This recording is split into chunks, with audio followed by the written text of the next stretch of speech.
It wasn't you, it was an adaptation that you took on as a way of surviving your childhood, as a way of soothing your pain. It's when we get older that we realize that there's something more to us than a personality, that the personality is actually a defensive cover for who we truly are. And as we start, you go through therapy and you go through layers, and then you realize, oh, that's not actually me, and I'm freer without it. Then you realize that what we thought was the personality was actually just a defensive cover. My next book is going to be entitled The Myth of Normal, Illness and Health in an Insane Culture. And when I say insane culture, I mean a culture that doesn't meet human needs. So if you take a condition like high blood pressure, for which, what's the medical term for high blood pressure? Hypertension. Hypertension. All right. And doctors, of course, say, our colleagues say, well, there's a few types of hypertension for which there's a cause, like kidney disease or some kind of hormonal disorder. Just take the word hypertension and slow it down a bit. Hypertension, hypertension, hypertension. Maybe there's too much tension in people's lives, you know? And if you actually look at the rising rates of hypertension, it's got to do with social pressure and social stresses. And I know that usually when I take care of myself, I have the blood pressure of a young person. But there's been times in my life when I've been driven by stress, and I've had blood pressure ranges in the risky end of the scale. So for me, when my blood pressure goes up, it's a real warning. Buddy, you've got too much tension in your lives. You better do something about it. All we do in medicine is we hand out pills, or we tell people to lose weight, but we never address the sources of real tension in their lives. And so, for example, if you look at black American males, they have much higher risk of hypertension than, say, white American males. What we say is genetic. No, it isn't. Their biological relatives in Africa do not have high blood pressure. Right. So it's an artifact of being a black male in essentially a racist society. And James Baldwin, the American writer, once said that being a black American male is to live in a condition of suppressed rage all the time. Yeah. Well, that suppressed rage will drive your blood pressure. So high blood pressure is a great example of a socially induced physiological condition, which is mediated through our emotions and the impact of our emotions on our autonomic nervous system and on our hormones. When you get down to it, it's very simple. Either you raise human beings whose needs are met, or you raise human beings in a way that you don't meet their needs. When you don't meet people's needs, they have to adapt in artificial ways. Those adaptations become a source of illness later on. There was an article in Childhood Development generated by the Harvard Center on the Developing Child. So as prestigious as you get. And in their abstract, they say that human environments that, because of scarcity or stress, trouble young children, cause these children to make adaptations which are psychological and physiological adjustments that are necessary for immediate survival and adaptation, but which may come at a long-term cost to health, behavior, and longevity. In other words, the way that young children adapt to stress early on helps them survive that early stress, but in the long term, those same adaptations become sources of pathology. So if you look at my own tuning out, so the tuning out that I did as an infant under conditions of severe psychological strain is an adaptation. It helped me as an infant survive a year where the situation was utterly impossible. But that same tuning out gets programmed into my brain, and now I'm diagnosed with a medical condition, ADHD, decades later. So what was adaptive in one circumstance becomes maladaptive later on. I'm suggesting that much of illness begins with that these are necessary personally adaptations, however, which then stress us later on. And so that there's a real, so what's common to my work is that I look at the sources of adult function or dysfunction in our formative experiences. And, you know, that's not controversial if you look at a gardener. I mean, if a gardener looks at their plants, they know that how they treat that young plant will have a huge impact on the adult plant. Anybody who is in animal husbandry will realize that how you treat the young, whether it's a dog or a horse, will have a huge impact on the personality and behavior of that animal later on.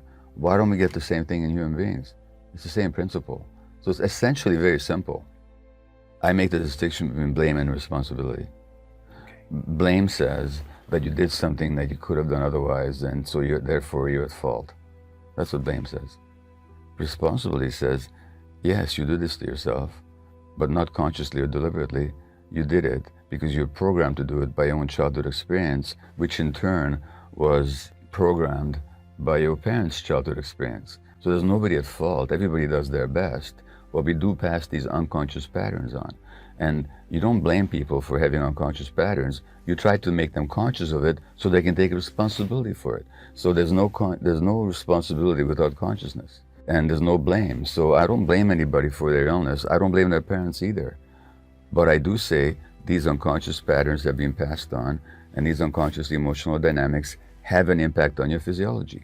That's all. And if you want to have an impact on your physiology, you got to get conscious. You have to realize what have you been doing unconsciously so you can stop doing it or do it differently. So it's a matter of liberating people from these ingrained patterns for which they're not to be blamed. So in my world, there's no room for blame whatsoever, but there is room for helping people to become responsible, for helping people being response-able, being able to respond to their circumstances. And without awareness, none of us are response-able. The personality itself is a defensive structure that we develop as a way of dealing with our pain. So much of what we consider to be our personality is actually an overlay upon our true selves. And so these weren't choices in childhood. For example, with my ADD, the tuning out.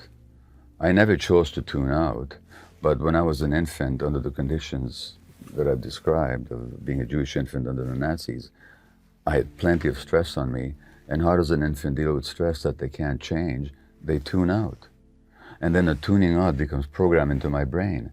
And then so many years later, I'm diagnosed with ADD. It wasn't a choice that I made, it was an adaptation. So what I would say about the personality, it wasn't you, it was an adaptation that you took on as a way of surviving your childhood, as a way of soothing your pain. It's when we got older that we realized that there's something more to us than a personality, that the personality is actually a defensive cover for who we truly are. And as we start, you go through therapy and you go through layers, and then you realize, oh, that's not actually me, and I'm freer without it. Then you realize that what we thought was the personality was actually just a defensive cover.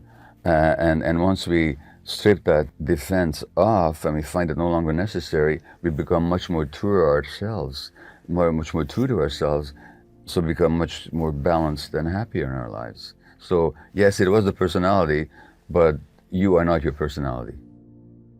When I speak to a room of people and I ask them how many are addicted, most people will only think of drugs, so some people put their hand up. Then I give them my broader definition of addiction, and not everybody puts their hand up. And that definition is that an addiction is manifested in any behavior that a person finds temporary pleasure or relief in, and therefore craves, but suffers negative consequences in the long term, and is going to be able to give it up. So any behavior, not just drugs. The key hallmarks are craving, pleasure or relief in the short term, negative outcomes in the long term, inability to give it up. That's what an addiction is. Sex, to gambling, to shopping, to eating, to work, to exercise, to the internet, to gaming, to pornography, to political power, to the acquisition of wealth, to the hoarding of objects, anything. And when you give that definition, and you ask people how many here would acknowledge some addiction in their life, sometimes the vast majority of people would put their hands up, which means to say that addictions are on a continuum, it's on a spectrum, and they're distributed, dispersed throughout all of our society. And so that the identified drug addicts make up only a small, narrow segment of our addicted population. Really what it is, all addictions are an attempt to regulate an unbearable emotional state internally. But you're trying to regulate your internal state through external means. And that's what an addiction is. So temporarily you get a change in the state of your brain, in a change of your physiology. You can do that through drugs. You can also do it through gambling or internet or sex or shopping. But essentially after that same revitalization of your incentive and motivation circuitry of your brain. And so from my perspective, there's only one universal addiction process that dominates all addicted people. The targets of addiction may be different. The internal effects are much the same. When you look at the sources of it, the states that people are trying to escape are states of emotional distress, states of emotional pain, and hence why the addiction, not why the addiction, but why the pain.